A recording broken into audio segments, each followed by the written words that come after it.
51편 1절부터 19절까지 말씀으로 내게 은혜를 베푸소서, 내게 은혜를 베푸소서, 이런 제목으로 말씀의 은혜를 나누겠습니다.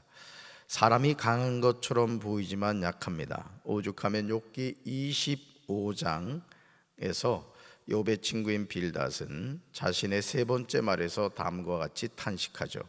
사실 우리는요, 빌닷이 하는 이 표현을 인정하고 싶지는 않습니다. 하물며 구더기 같은 사람, 벌레 같은 인생이랴.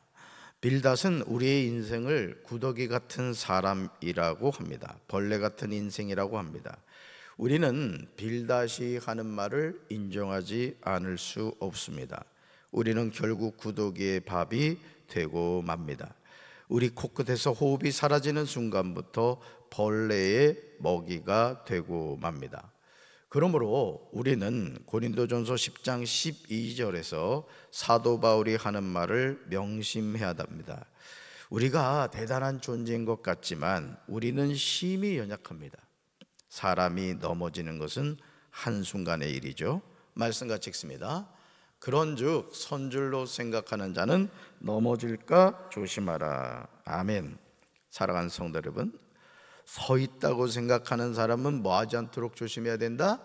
넘어지지 않도록 조심해야 한다는 것이죠. 한순간 넘어집니다. 시편 51편은 다윗의 시입니다. 인도자를 따라 부르는 노래죠. 그런데 서두에 기록된 내용을 보시면 우리는 충격 아닌 충격을 받게 됩니다. 여러분, 성경을 보실까요? 성경을 보면 제목이 나와 있죠. 뭐라고 나와 있죠? 다윗의 시, 또요 인도자를 따라 부르는 노래. 여기까지는 괜찮아요. 자, 같이 읽습니다. 다윗이 밧세바와 동침한 후 선지자 나단이 그에게 왔을 때. 놀랍지 않습니까? 성경에 나오는 위대한 인물이 많이 있습니다. 그런데 다윗에 관하여 하나님이 어떤 평가를 하셨습니까? 사도행전 13장 22절을 보시면 다윗을 다음과 같이 소개하고 있어요. 같이 읽습니다. 패하시고 다윗을 왕으로 세우시고 증언하여 이르시되 내가 이새 아들 다윗을 만나니 내 마음에 맞는 사람이라 내 뜻을 다 이루리라 하시더니. 아멘. 사랑하는 성도 여러분, 사울 왕을 패하신 하나님은 다윗을 왕으로 세우셨습니다. 다윗은 이새의 막내 아들이었습니다. 왕이 될 가능성이 전혀 없었다는 거죠.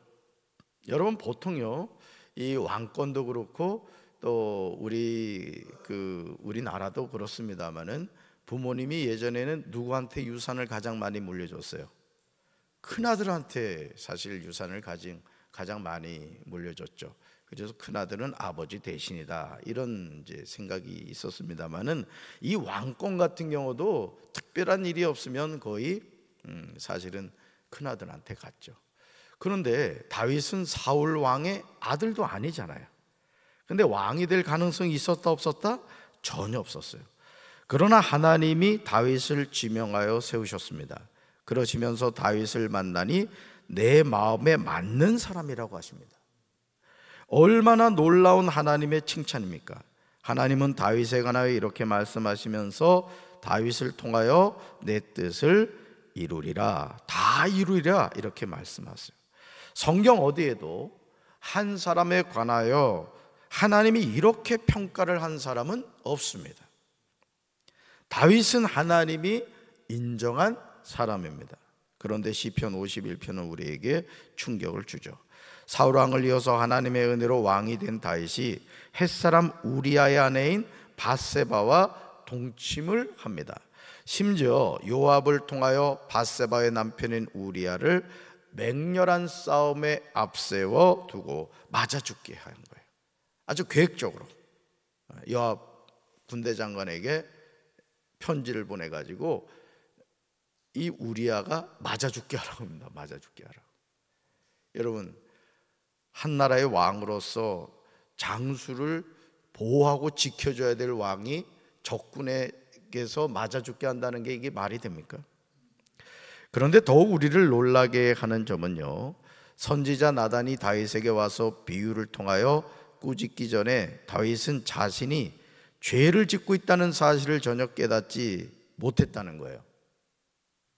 여러분, 오늘 우리가요, 목사님, 저는 그래도 비교적 괜찮은 인생입니다, 저 잘 살고 있습니다, 이런 생각을 할 수가 있는데 착각인 경우가 거의 많습니다. 여러분, 다윗이 한 사람을 죽이고도 뭘 느끼지 않았다고요? 죄의식을 느끼지 않았다는 거죠. 이것이 타락한 인간의 본성입니다. 죄를 죄로 여기지도 않고 느끼지도 못한 거예요. 그러므로 시편 51편 1절로 3절에서 다윗은 하나님 앞에 회개하고 있습니다. 얼마나 두렵고 떨리는 일이에요. 말씀 같이 읽습니다.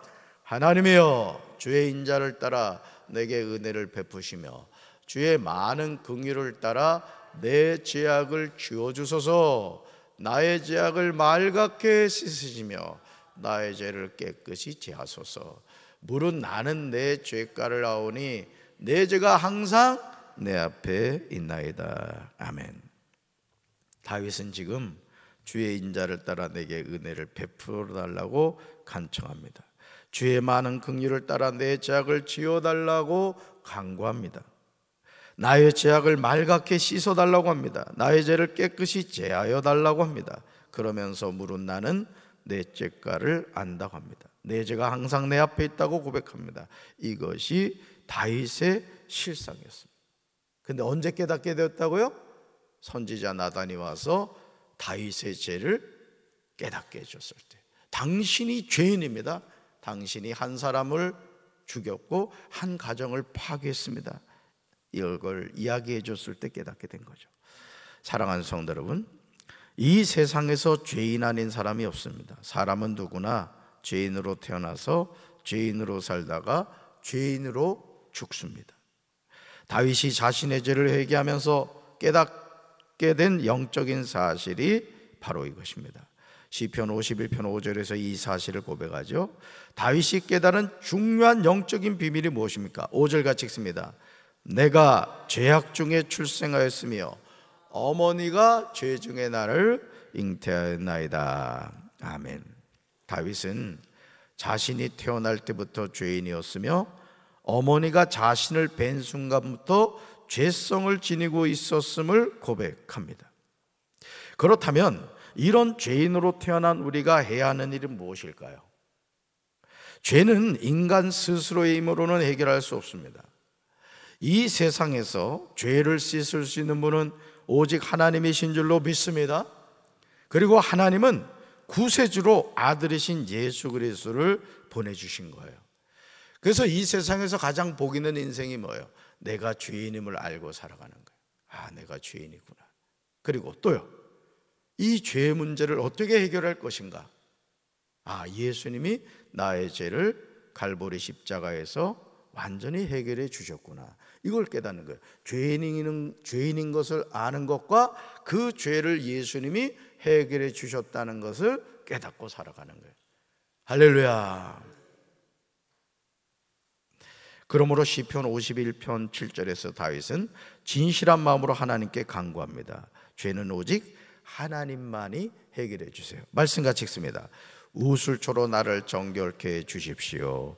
내가 깨끗하게 될 것입니다. 나를 씻어 주십시오. 내가 눈보다 더 희게 될 것입니다. 아멘. 나를 정결하게 하신 분이 누구시라고요? 오직 하나님이십니다. 나를 깨끗하게 하시는 분도 누구시라고요? 오직 하나님이세요. 나를 씻어 주시는 분이 누구세요? 하나님이세요. 나를 눈보다 더 희게 하시는 분도 살아계신 하나님입니다. 그러므로 내 죄에서 주의 얼굴을 돌리시고 내 모든 죄를 없애달라고 간구해야 돼요. 내 모든 죄는 갈보리 십자가의 보혈로 씻어진 줄로 믿습니다. 그래서 우리가 십자가에 달린 예수님을 바라보는 거예요. 오늘도 우리가 찬송가 268장 죄에서 자유를 얻게 하면 찬송가를 불렀습니다마는 오늘 우리가 이 죄에서 자유함을 얻어야 된다고요. 그런데요, 이 마귀라는 놈은요, 자꾸 우리 마음에 죄의식을 느끼게 합니다. 너 구원받았다고? 야, 네 살아가는 꼬라지를 봐라. 뭔 구원을 받았어? 너 어제 또 남편하고 싸웠잖아? 큰아들하고 싸웠잖아. 너는 아직 힘들어.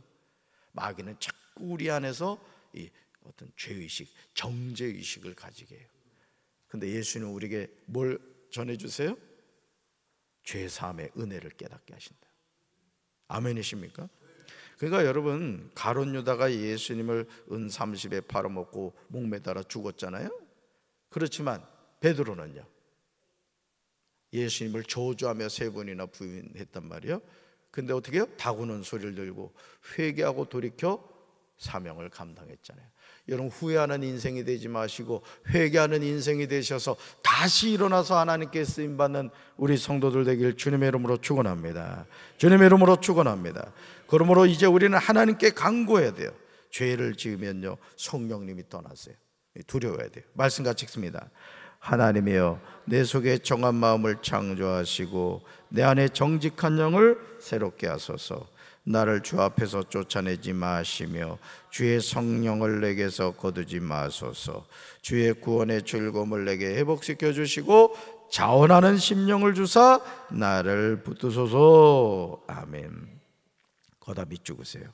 하나님이여, 내 속에 정한 마음을 창조하시고 내 안에 정직한 영을 새롭게 하소서.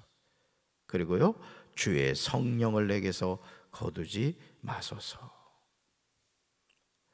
우리 속에 정한 마음을 창조하시는 하나님을 붙잡으시기 바랍니다. 내 안에 정직한 영을 새롭게 하시는 하나님을 찾으시기 바라요. 주의 성령을 내게서 거두시면 우리는 아무것도 아닙니다. 여러분, 우리 몸도 그렇잖아요. 우리 몸도요, 이 코끝에서 호흡 사라지면은 그때부터 썩는 거예요. 여러분, 코끝에 손 대봐요. 이 호흡이 없는 사람은 지금 저 영이 와 있는 거야. 지금 몇 명 있는 것 같은데. 그러니까요, 우리 인생이 대단한 것 같아도요, 이 코끝에서 호흡 사라지면은 우리 인생 아무것도 아니에요. 그러니까 여러분, 우리가 하나님이 우리에게 허락해 주신 이 인생의 남은 때를 감사하며 사시기 바라요. 3가지 잘하라 그랬죠? 항상 쉬지 말고 범사에 그러면서 사는 거예요. 언제까지? 부르실 때까지. 아멘이십니까? 성령님이 떠난 인생은요, 삼손처럼 사울왕처럼 되고 말아요. 그러니까 여러분, 우리가 제가 뭐 그런 얘기를 많이 합니다만은 우리가 저녁에 잠들기 전에 항상 이 스마트폰을 충전기에 꼽잖아요. 담비도 그랬지? 목사님도 그랬단 말이에요. 잠자기 전에. 왜 그래요? 충전해놔야 다음날 쓴단 말이에요. 여러분, 기계도 충전하지 않으면 못 쓰잖아요. 하나님의 자녀인 저와 여러분도요, 성령 충만하지 않고는 살 수가 없는 게, 살 수가. 하나님의 자녀는 제정신 가지고 살면 큰일 납니다. 세상 따라가요. 하나님의 영의 이끄심을 받아야 되는 거예요. 할렐루야. 그러므로 이제 우리는 하나님이 구하시는 예배가 상한 심령임을 알아야 돼요. 하나님이 상하고 통회하는 마음을 멸시하지 아니하심을 알고 살아야 됩니다. 오늘도 우리 자원하는 심령을 가지고 주님의 성령님과 더불어 영과 진리로 하나님께 예배드리는 거룩한 주일이 됩시다. 그리고 여러분의 마음속에 하나님의 자녀됨의 기쁨이 충만한 오늘 이 거룩한 성일 되기를 주님의 이름으로 축원합니다. 가슴에 손을 얹겠습니다. 사랑의 주님, 하나님의 마음에 합한 사람이라고 칭찬을 받았던 다윗이 우리아의 아내인 밧세바를 취하였습니다. 그리고 심지어 밧세바의 남편인 우리아를 전쟁터에서 맞아 죽게 했습니다. 그럼에도 자신이 죄를 지었다는 사실을 전혀 깨닫지 못했습니다. 영적 화인을 맞았기 때문입니다. 오늘도 우리가 하나님 앞에 뻔뻔하게 죄를 짓고 있음에도 영적 화인을 맞아서 나는 신앙생활 잘하고 있다고 착각하고 있지는 않습니까? 주님, 영의 눈을 열어주시고 영의 길을 열어주셔서 우리 자신의